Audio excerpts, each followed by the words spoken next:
Hi everyone, it's Roosta. I'm trying to make a quick tutorial for how to defeat Adamanchelid with lightning. Now the basic idea behind this fight is very straightforward. You basically want to chain as much as possible while dodging stomps, summon when vanille and snow are dying, and then continue chaining with Odin until you reach a point where you have enough Gestalt points and chain to kill in Gestalt, and then you kill him in Gestalt. And that's really all there is to it. Now, I mentioned that the first thing you want to do is dodge stomps. I want to demonstrate this first before actually doing some fights, because this is sort of the critical part. Now, the way you dodge stomps is by doing a physical followed by a magical, and that's it. Just one physical and one magical.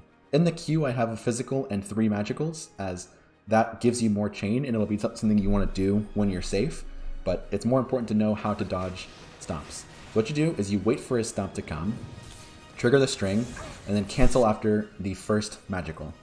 Now, by doing this, you leave yourself with 2 ATB and the ability to do this again, and you'll get back onto the ground and be able to dodge the next stomp, even if it comes really quickly, like so. Right, so this is the basic idea behind dodging stomps, and this is what you want to be doing all fight.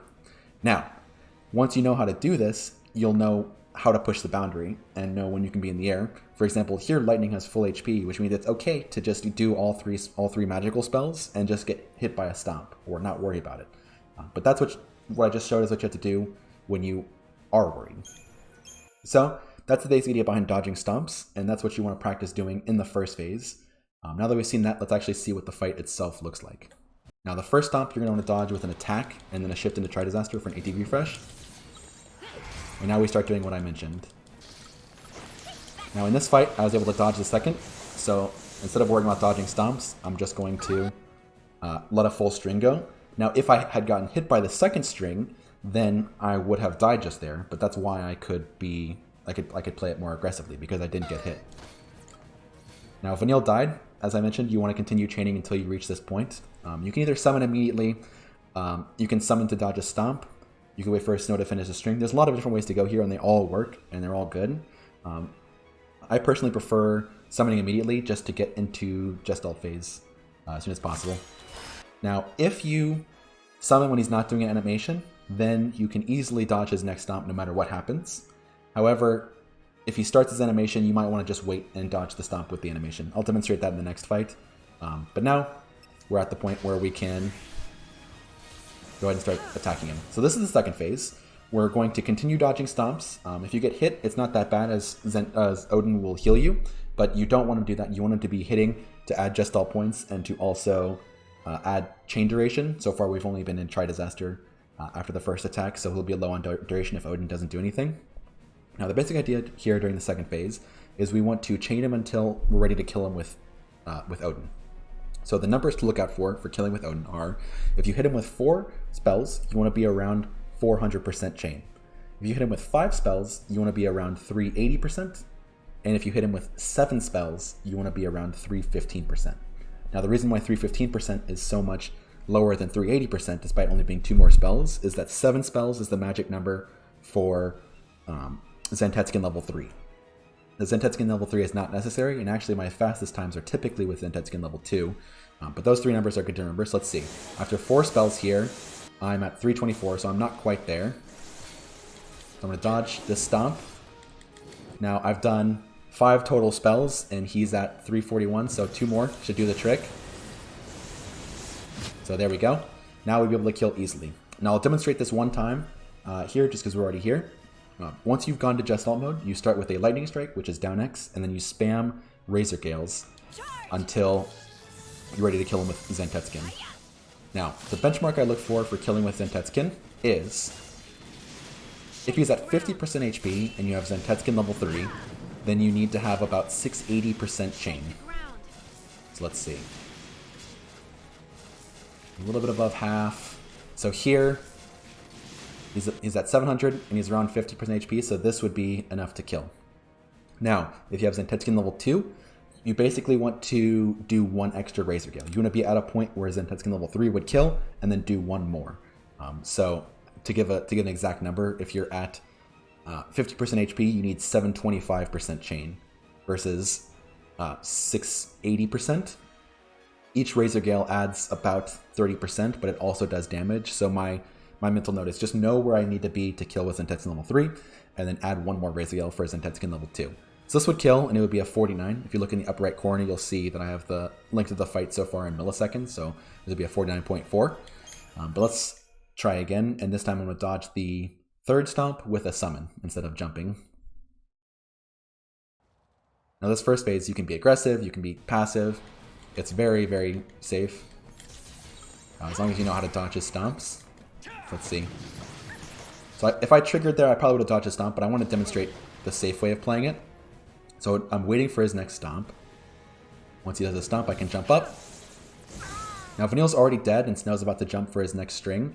So I'm just going to let Snow do his thing. So here, I think it would actually be better to just summon immediately and just jump before his next stomp. But I said I would demonstrate dodging, so there you go. And you see, since I waited, I ran out of chains. That's why you want to sort of summon as fast as possible. And that's the other reason why you want to summon as fast as possible after Vanille dies. I just wanted to demonstrate dodging the stomp with the summon. But you really want to make sure you're chaining him constantly, as spells from the Ravagers don't add that much duration. So here the stomp's really slow, and it looks like I'm actually going to get hit by his first one. So we'll play conservatively.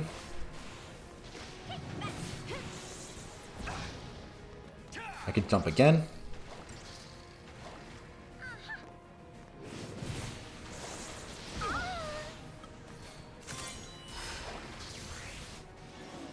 Now, this is why I mentioned it's good to know the amount of chain you need to go with 4 spells. As you can see, I did a lot more chaining earlier, which means now I'm at 423 with 4 spells, which would be easily enough to kill him without any more spells. Let's see what this looks like with Zantetsuken Lv 2. Now I chained a lot more, so his chain is higher, his HP is also higher.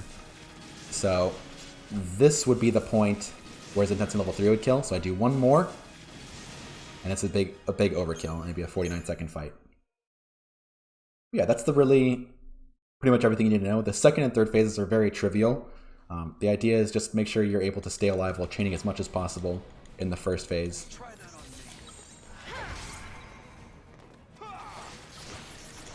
This is the sort of ideal scenario where lightning doesn't get hit and then you have to worry so much. It's actually quite nice to do it this way.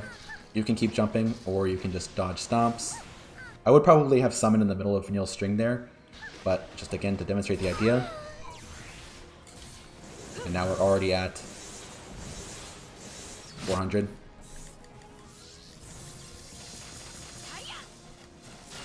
Yeah, it really is all there is to it. Takes some practice, takes some getting used to. Dodging stomps is very punishing, because if you make a tiny little mistake, you'll just die and there's nothing you can do. But once you get the hang of it, the fight can yield really nice times. That would be enough for Zantetsuken Lv 3, so here we go. And this will be a 45. So that's pretty much all there is to it. If you have any questions, feel free to ask here or join the Discord. It really is the first phase that you have to focus on. You can play it aggressively or conservatively, and the times are a little bit worse when you play it conservatively. But really is a very safe strat, even if you play conservatively. It's also possible to play aggressively when you get hit by the second stomp. You can just jump and cancel after some length. If you see he's stomping, you can just finish your string and then land safely. Or if you see he's not stomping, you can cancel your string and then jump back again for the next stomp. But if you make a mistake there, if you cancel right when he starts his next stomp, then you'll get hit and die. So that's just something you have to practice. But once you get the hang of the first phase, the second phase is usually just doing either 4, 5, or 7 spells to reach the point where you can down X and then side X until you're ready to kill. And yeah, that's all there is to it. So thanks for watching, and see you later.